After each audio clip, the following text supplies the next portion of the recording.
Hello everyone, hari ini kita akan belajar materi larutan penyangga. Sebelum masuk ke materi, kita perhatikan hal berikut ini. Darah merupakan komponen yang sangat penting di dalam tubuh.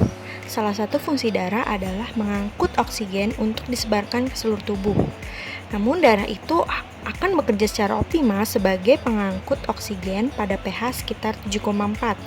Jika pH jauh di atas atau di bawah pH tersebut akan berakibat fatal. Lalu bagaimana cara tubuh menjaga pH darah? Cairan darah dalam tubuh manusia memiliki sifat penyangga karena mampu mengendalikan pH dalam darah. Untuk lebih jelasnya, mari kita masuk ke materi. Adapun topik dalam materi ini, yang pertama ada pengertian larutan penyangga, lalu jenis-jenis larutan penyangga, pembuatan larutan penyangga, dan prinsip kerja larutan penyangga. Pengertian larutan penyangga. Larutan penyangga adalah larutan yang dapat mempertahankan pH tertentu terhadap usaha mengubah pH, seperti penambahan asam, basa, ataupun pengenceran. Dengan kata lain, pH larutan penyangga tidak akan berubah secara signifikan walaupun pada larutan tersebut ditambahkan sedikit asam kuat, sedikit basa kuat, atau pengenceran. Selanjutnya ada jenis larutan penyangga. Jenis larutan penyangga ditentukan oleh komponen penyusunnya, yakni asam atau basa lemah dan asam atau basa konjugasinya. Larutan penyangga ini terdapat dua jenis, yaitu penyangga asam dan penyangga basa.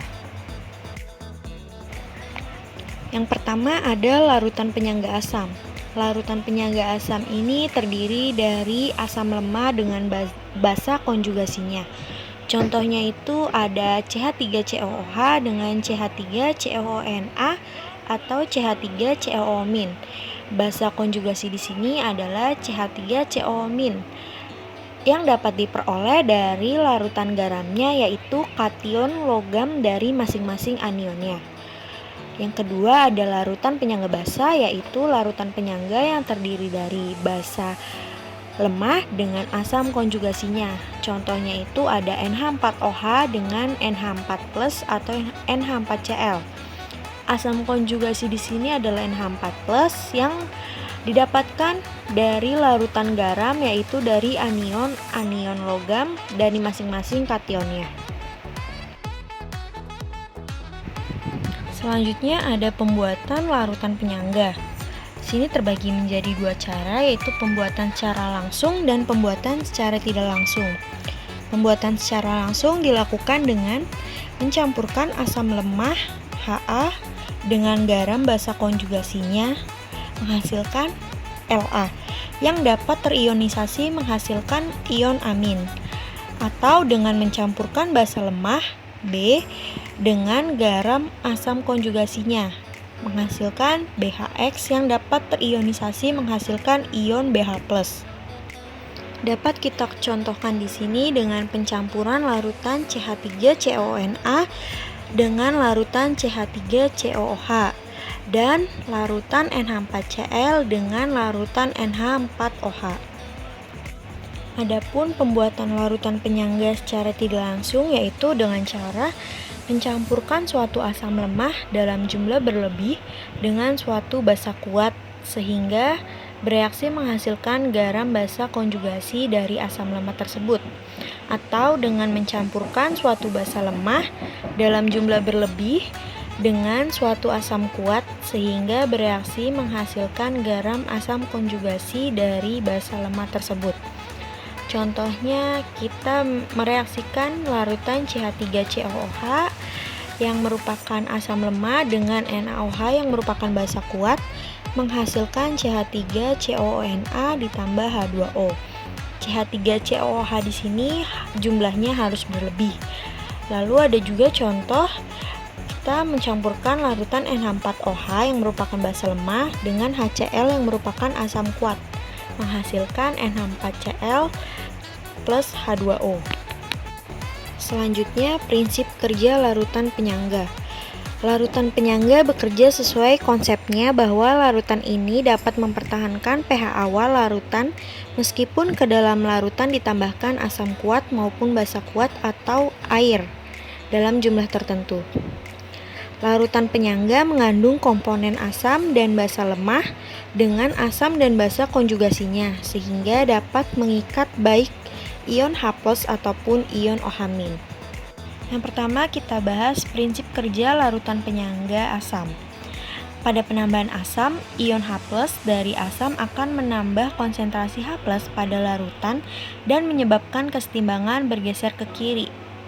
Artinya ion H+ yang ditambah akan bereaksi dengan ion CH3COO- membentuk molekul CH3COOH. Untuk selanjutnya pada penambahan basa, ion OH- dari basa akan bereaksi dengan ion H+ dan membentuk air, sehingga dapat menyebabkan kesetimbangan bergeser ke kanan. Selain itu juga menyebabkan berkurangnya komponen asam atau CH3COOH dan basa yang ditambahkan tersebut akan bereaksi dengan CH3COOH dan membentuk ion CH3COO- dan air.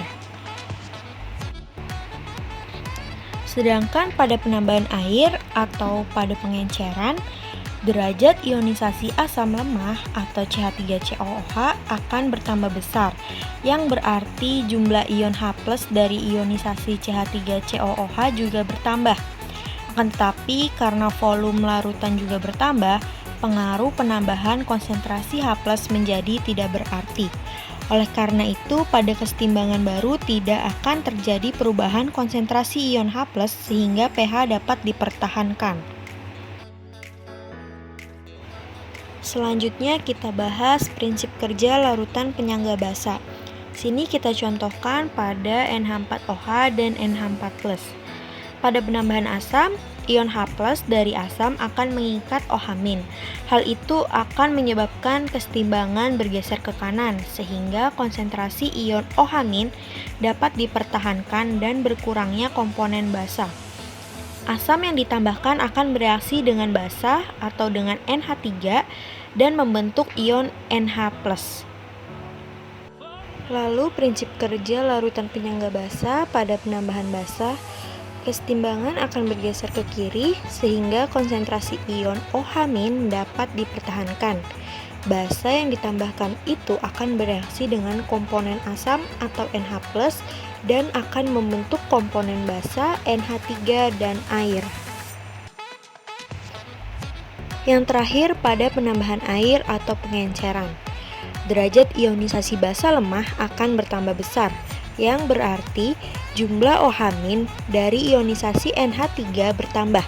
Akan tetapi karena volume larutan juga bertambah, maka pengaruh penambahan konsentrasi OH- menjadi tidak berarti. Dengan demikian nilai pH larutan tidak mengalami perubahan. Baik, sekian video kali ini, semoga bermanfaat. Terima kasih, semangat selalu.